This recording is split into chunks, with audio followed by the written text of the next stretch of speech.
السلام علیکم ناظرین، سارے مداح اس شش و پنج میں مبتلا ہیں کہ عثمان بے فاطمہ خاتون اور دوسرے قیدیوں کو آخر کیسے آزاد کرائیں گے، کیونکہ ٹریلر میں آپ نے دیکھ لیا ہوگا کہ جو قیدی کمانڈر لوکاس اور صوفیہ عثمان بے کے پاس لے جا رہے ہیں ان کے چہروں کو بالکل چھپایا گیا ہے، جس سے یہ صاف ظاہر ہو رہا ہے کہ صوفیہ اور کمانڈر لوکاس اتنی آسانی سے فاطمہ خاتون کو عثمان بے کے حوالے نہیں کریں گے، بلکہ ان دونوں کا ارادہ عثمان بے کو دھوکہ دینے کا ہے۔ اور اس کے ساتھ ساتھ ناظرین، یوسف اور ساروجہ پر تشدد سے بھی یہی ظاہر ہو رہا ہے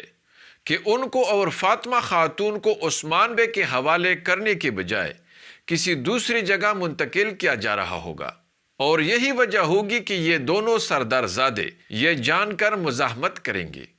جس کی وجہ سے انہیں شدید تشدد کا نشانہ بنایا جائے گا، اور فاطمہ خاتون کو بھی زنجیروں میں جکڑ کر زبردستی کسی طرف لے جایا جا رہا ہے، جس کی وجہ سے وہ بھی مزاحمت کرتے ہوئے دیکھی جا سکتی ہے، کیونکہ ناظرین اگر انہیں عثمان بے کے حوالے کرنے کے لیے لے جایا جا رہا ہوتا تو وہ ہرگز مزاحمت نہ کرتی۔ اس لیے یہی لگ رہا ہے کہ صوفیہ اور کمانڈر لوکاس عثمان بے اور بالا خاتون کو بیٹی کے جدائی کے غم میں تڑپا تڑپا کر اپنا انتقام لینا چاہتے ہیں، اور یہی وجہ ہو سکتی ہے ناظرین کہ عثمان بے پاگلوں کی طرح چلاتے ہوئے اور حواس باختہ ہو کر فاطمہ کو پکارتے ہوئے اپنے گھوڑوں کو چھوڑ کر ٹیلے پر فاطمہ خاتون کو ڈھونڈ رہا ہے، اور بالا خاتون بھی حواس باختہ ہو کر گھبرائے ہوئے انداز میں جلدی جلدی کوئی خط یا نقشہ نکالتے ہوئے دیکھتی ہے، جس کو دیکھ کر یہی لگ رہا ہے کہ یا تو یہ کسی جاسوس کی طرف سے دیا گیا پیغام ہے جس میں قیدیوں کے ٹھکانے کے بارے میں بتایا گیا ہوگا، اور یا پھر یہ قیدیوں کے ٹھکانے کا نقشہ ہو سکتا ہے جہاں پر صوفیہ نے انہیں رکھا ہوگا۔ اور ایسا لگ رہا ہے ناظرین کہ کراسی بے بھی کمانڈر لوکاس اور صوفیہ کے اس دھوکے والے منصوبے میں شامل ہو سکتے ہیں، یا انہیں اس حوالے سے مکمل آگاہی ہو سکتی ہے، جس طرح پہلے بھی وہ کرادین قلعے میں علاؤدین کے قید ہونے کا پہلے سے جانتے تھے، اور سب سے پہلے اسی نے ہی عثمان بے کو بتایا تھا۔ اور ناظرین یہی بنیادی وجہ ہو سکتی ہے کہ وہ اتنی بہادری سے عثمان بے کو تباہ کرنے کا اعلان کر رہے ہیں، کیونکہ کراسی بے کمانڈر لوکاس اور شہزادی صوفیہ یہی سمجھتے ہوں گے کہ جب تک فاطمہ خاتون، ساروجہ اور یوسف ان کے قید میں ہوں گے تب تک عثمان بے کے ہاتھ باندھے ہوئے ہوں گے، اور وہ جو بھی قدم اٹھائیں گے اور جو بھی عثمان بے سے مطالبہ کریں گے تو عثمان بے کو اپنی بیٹی کی وجہ سے مجبوراً ان کے مطالبات کو ماننا پڑے گا، اور فاطمہ کا ان کے قید میں ہونے کی وجہ سے عثمان بے ان کا کچھ بھی نہیں بگاڑ پائیں گے۔ یہی وجہ ہوگی ناظرین کہ وہ پہلے ان قیدیوں کے بدلے ثبوت کا مطالبہ کریں گے، اور پھر دھوکہ دینے کا منصوبہ بنا کر ثبوت کو حاصل کرنے کے بعد یا تو مزید مطالبات کریں گے، اور یا پھر انہوں نے ان قیدیوں کو مارنے کا منصوبہ بنایا ہوگا۔ اور دوسری طرف ناظرین کراسی بے کو بھی پکا یقین ہو جائے گا کہ بس اب ان کے راستے کی سب سے بڑی رکاوٹ ہٹنے والی ہے، کیونکہ صوفیہ اور کمانڈر لوکاس عثمان بے کو اتنا کمزور کر دیں گے کہ وہ کبھی بھی ان کا سامنا نہیں کر پائیں گے۔ لیکن ناظرین اگر آپ نے غور کیا ہو تو شہزادی صوفیہ نے ایک بہت بڑی غلطی کر ڈالی ہے، اور صوفیہ کی یہی غلطی نہ صرف قیدیوں کو آزاد کرنے کی راہ ہموار کرے گی بلکہ بہت ممکن ہے کہ انحصار کی ناممکن فتح کو بھی ممکن بنا دے۔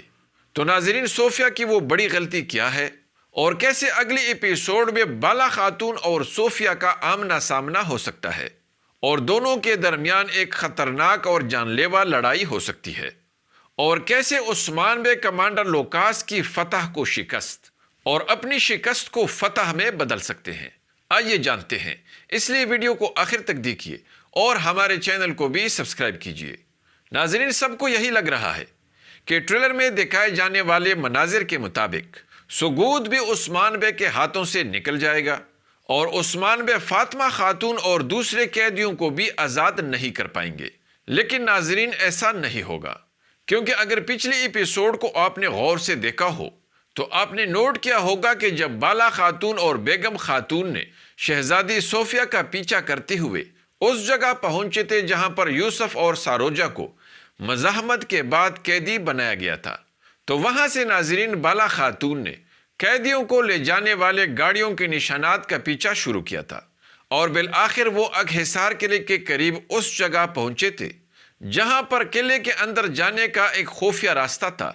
اور جس کے اندر شہزادی صوفیہ قیدیوں کو اندر لے گئی تھی۔ اس لیے ناظرین کائی قبیلے پہنچ کر بالا خاتون یہ تمام تفصیلات عثمان بے کو ضرور بتائیں گی، اور تب عثمان بے بڑے آسانی کے ساتھ ان نشانات کا پیچھا کرتے ہوئے اگ حصار کے اس خفیہ راستے تک پہنچ جائیں گے۔ اگرچہ صوفیہ نے قیدیوں کو لے جانے والے چکڑے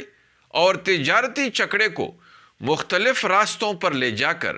نشانات کا پیچھا کرتے ہوئے اپنے پیچھے آنے والوں کو بھٹکانے کی کوشش ضرور کی ہوگی، لیکن ناظرین آپ نے نوٹ کیا ہوگا کہ خفیہ راستے کے دہانے پر پنجرے سے نکلنے کے بعد فاطمہ خاتون نے سپاہیوں کے ساتھ لڑتے ہوئے ان میں سے کئیوں کو موت کے گھاٹ اتارا تھا، اور یوسف اور ساروجہ کے ہاتھوں کو بھی کھولا تھا، جہاں پر ایک زبردست لڑائی ہوئی تھی۔ یہی وجہ ہوگی ناظرین کہ وہاں پر لڑائی کی وجہ سے واضح نشانات ہوں گے جس کو عثمان بے بڑی آسانی کے ساتھ کوچ پائیں گے۔ دوسری طرف اگرچہ کمانڈر لوکاس نے حفاظتی انتظامات کو مزید سخت کر دیا ہوگا، لیکن عثمان بے بالا خاتون اورحان یا اپنے کسی دوسرے جانباز کو وہاں ضرور بھیجیں گے، اور بہت ممکن ہے کہ عثمان بے جب سگوت میں عثمانی پرچم کو اتارنے کا حکم دے رہے ہوں گے تو اس سے پہلے اس نے اپنے منصوبے کے مطابق اورحان، بالا خاتون اور علاؤالدین کو اس خفیہ راستے کے ذریعے اگ حصار کے اندر گھس کر پہلے قیدیوں کو آزاد کرنے اور پھر اس قلعے کو فتح کرنے کا منصوبہ بنایا ہوگا۔ اگر ایسا ہوا تو اورحان اور بالا خاتون نہ صرف قیدیوں کو آزاد کریں گے بلکہ اگ حصار کو بھی فتح کر سکتے ہیں، اور اگر قیدیوں کو کسی دوسری جگہ منتقل کیا گیا ہو تو وہ قلعے کے اندر کسی اہم شخص کو پکڑ کر اسے اس جگہ کا پتہ اگلوائیں گے، اور تب بہت ممکن ہے ناظرین کہ بالا خاتون اور صوفیہ کا آمنا سامنا بھی ہو جائے، اور اس دوران بھاگتے ہوئے صوفیہ کا راز بھی سب پر کھل جائے۔ لیکن ناظرین یہ صرف میرا ذاتی اندازہ ہے جو کہ غلط بھی ہو سکتا ہے، لیکن دوسری طرف ناظرین کیا آپ وزیر نظام الملک کو یعقوب بے کے روپ میں دیکھنا پسند کریں گے، یا پھر آپ اسے کسی اور اہم تاریخی جانباز کے روپ میں دیکھنا چاہتے ہیں؟ تو وہ تاریخی کردار یا عثمان بے کا وہ تاریخی جانباز کون ہونا چاہیے؟ کمنٹس میں مجھے ضرور بتائیں، اور ہمارے اس ویڈیو کو بھی لائک کیجیے۔ اگلی ملاقات تک خدا حافظ۔